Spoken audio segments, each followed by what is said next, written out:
Hi guys, my name is Megan and today I am doing the Disney book tag. I thought I'd do this since I'm going on vacation to Disneyland, so let's get into it. So the first question is The Little Mermaid. So this is kind of a character that is like a fish out of water.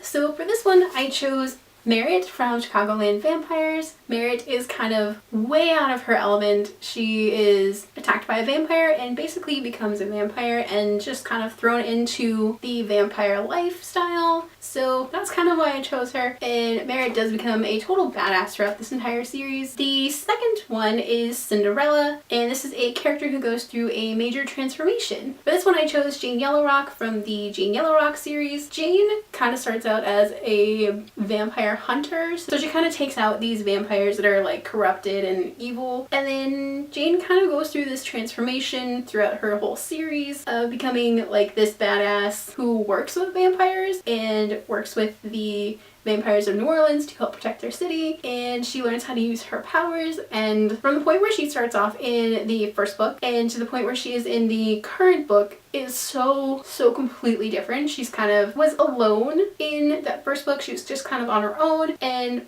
in the current book she is like, she has an entire family.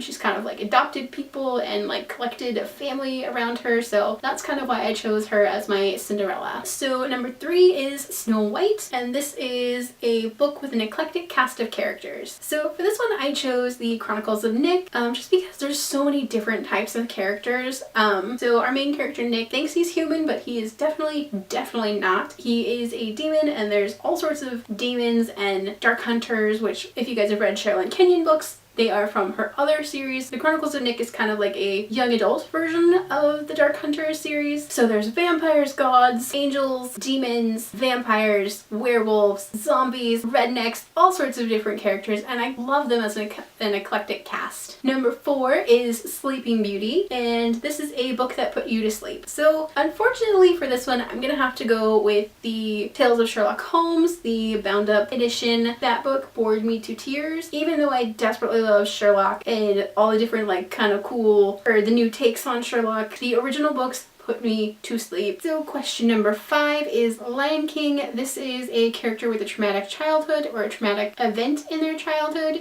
So for that one I went with Emma Carstairs from the Dark Artifices series, and if you guys have read the Immortal Instruments you would know Emma lost her parents at a very young age and participated in a war in the Shadowhunter capital city of Alsante, and it was not good, and poor Emma, that is like the definition of a traumatic childhood. So number 6 is Beauty and the Beast, a big book that was intimidating but you found the story beautiful. So for that one I chose A Darker Shade of Magic. I have no idea why I put it off for so long. Maybe because it was just so kind of like intimidating because everybody loved it, and it was such a big book too. Maybe not quite as big as, you know, other books, but the Darker Shades of Magic series I found kind of intimidating before I actually got into them, and I loved them to pieces. And I love Kel and Lila and Alucard and Rye. I love them all to pieces, and their story is just amazing. So they are definitely my Beauty and the Beast. So number 7 is Aladdin, and that is a character who gets their wish granted for better or worse. This one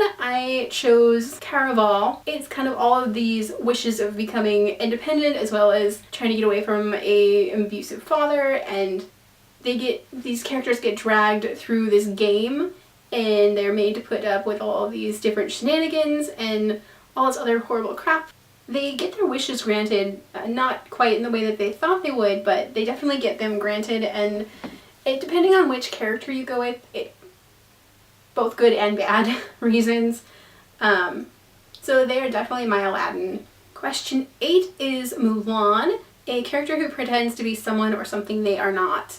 And for this one I obviously went with Alana from the Song of the Lioness, because Alana hides the fact that she's a girl for, I don't know, something like 8 years while she's training to be a page and a knight. So yeah, she's definitely my Aladdin for this. And I love Alana's story, and I love the fact that she doesn't take shit from the boys and she will do whatever it takes to get her way. So number 9 is Toy Story, and this is a book with characters that you wish would come to life. Obviously this one I chose Six of Crows because who wouldn't want to have this awesome gang of characters running around doing all their crazy shenanigans. Pretty sure I would kind of fit in, maybe a little bit. I could be their awkward 7th person. I love these guys and I wish they were real because I just want to hang out with them even though they're criminals. And I don't know, I feel like Nina would be like the best girlfriend ever. Like she would be your best friend and you could go get waffles and just sit and chat for a while. That'd be fun. So they are definitely my Toy Story. And last but not least, Disney Descendants. These are your favorite villain or morally gray character. For this one I chose Jen Blanco from the Elemental Assassin series, just because Jen is kind of like this badass assassin and she's kind of got this heart of gold where she's kind of retired from the assassinating business, and you know that's not really true. She's doing more assassination business as like a pro bono, kind of taking care of all the bad mob bosses or people that hurt others and people that are just terrible people. She's just kind of killing them. So she is definitely my morally gray character because she's doing bad things for good reasons. And she is definitely a Disney descendant for me. And if you guys are wondering, these cool Mickey ears, I made them myself. They are Brave themed. And there's a cute little bear in the middle. I'm super excited about going to Disneyland. I hope you guys enjoyed this video. Let me know what your guys' answers would be to all of these different types of characters. Who is your guys' favorite Disney princess at the moment? My current favorites would have to be Merida from Brave, obviously. My other favorite is currently Rapunzel from Tangled. They are like my 2 favorite Disney princesses at the moment. Let me know your guys' favorites down in the comments. Alright, that's all I've got for you guys today. Thank you for joining me for my Disney book tag video. If you guys haven't already, go ahead and hit the subscribe button down below. You can also hit the notification button to get notifications when I post a new video. If you liked this video, don't forget to hit the like button. And if you guys want to follow me on social media, check out the links down below. Alrighty, bye guys!